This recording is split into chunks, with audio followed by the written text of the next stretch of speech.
नमस्कार मित्रांनो, जय श्रीराम।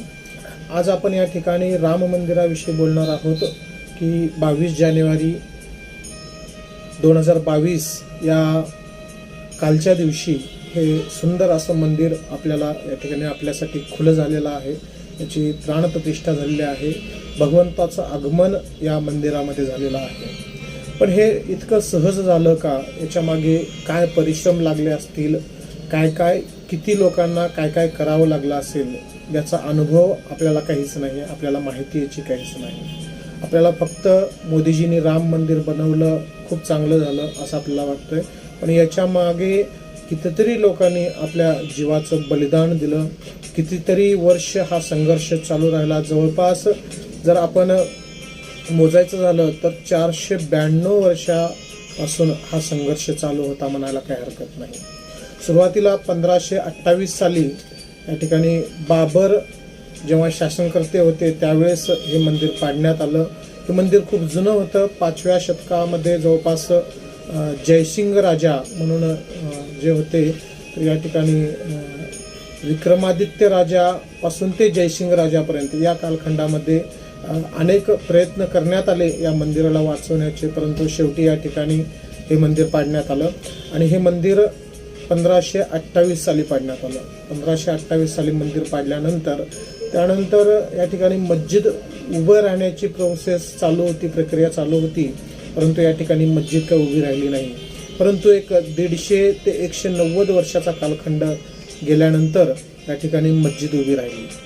आणि या ठिकाणी 190 वर्षानंतर ही मस्जिद जेव्हा उभी राहिली त्यावेळेस मात्र या ठिकाणी आपल्याला मंदिरासाठी जागा राहिली नाही।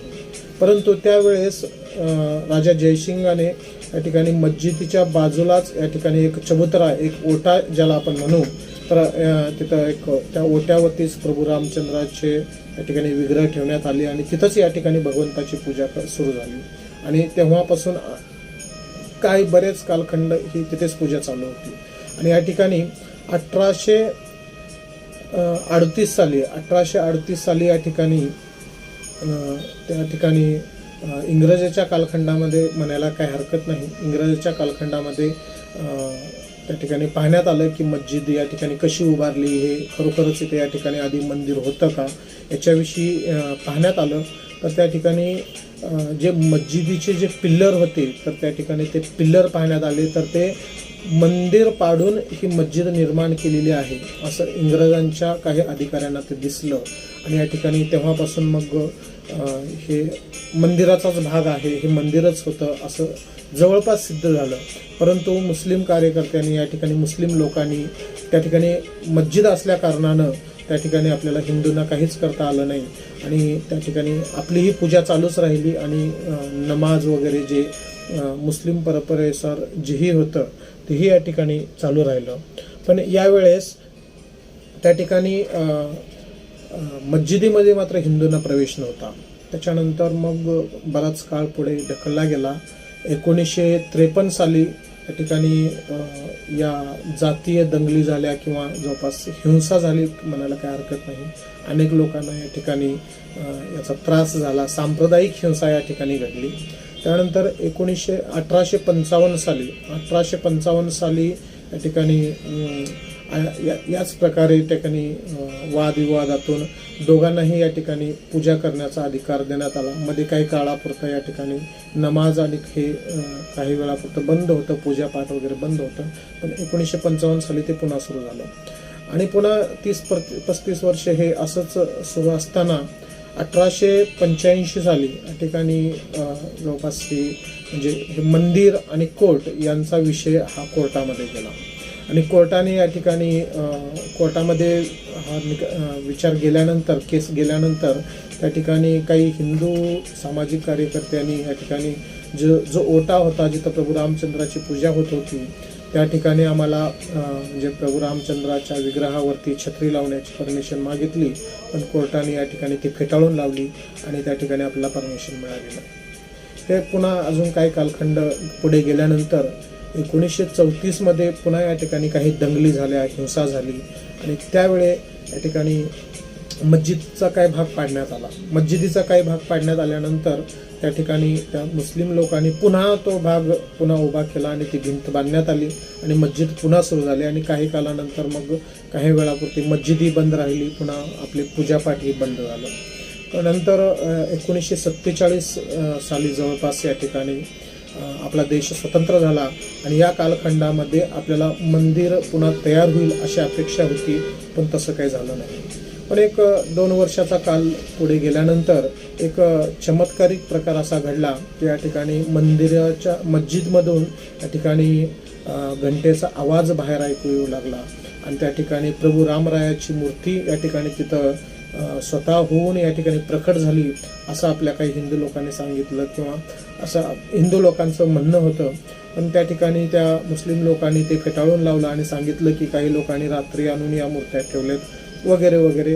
पुन्हा या ठिकाणी वादविवाद झाला आणि पुन्हा काही कालखंडासाठी या ठिकाणी पूजा आणि नमाज हे दोन्ही बंद झालं आणि या ठिकाणी पुन्हा थोड्या दिवसानंतर पुन्हा कोर्टाच्या निर्णयानुसार या ठिकाणी पुन्हा नमाज सुरू झाला आणि पूजाही सुरू झाली. आणि त्याच्यानंतर 1980 साली विश्व हिंदू परिषदेने या ठिकाणी सहभाग घेतला आणि या ठिकाणी मंदिराच्या कामासाठी आणि या ठिकाणी प्रयत्न सुरू केले. आणि 1984 मध्ये सीतामणीपासून या ठिकाणी रथयात्रेचं नियोजन करण्यात आलं, परंतु ते अयशस्वी ठरलं. ती रथयात्रा होऊ दिली नाही. पुन्हा काही वर्षानंतर तसाच पुन्हा अजून एकदा प्रयत्न झाला की जवळपास 6 डिसेंबर 1992च्या सुमारास या ठिकाणी काही कारसेवकांनी, काही म्हणण्यापेक्षा जवळपास 1.5 ते 2 लाख कारसेवक या एकत्र आले आणि या ठिकाणी सोमनाथपासून 10,000 किलोमीटरचा प्रवास पूर्ण करून या ठिकाणी आणि एक यात्रा निघाली आणि या ठिकाणी थेट अयोध्येमध्ये ही यात्रा पोहोचली. आणि ह्या अनेक कारसेवकांनी मिळून या ठिकाणी मस्जिद पाडली. मस्जिदीचे 3 घुमट होते आणि हे 3ही घुमट या ठिकाणी या कारसेवकांनी पाडली. आणि यावेळेस अनेक दंगली झाल्या, हिंसा झाल्या, हजारो लोक या ठिकाणी तिथं मारले गेले. त्याचाच प्रतिसाद म्हणून मुंबईमध्ये सुद्धा काही दंगली झाल्या आणि तिथेही काही लोक मारले गेले.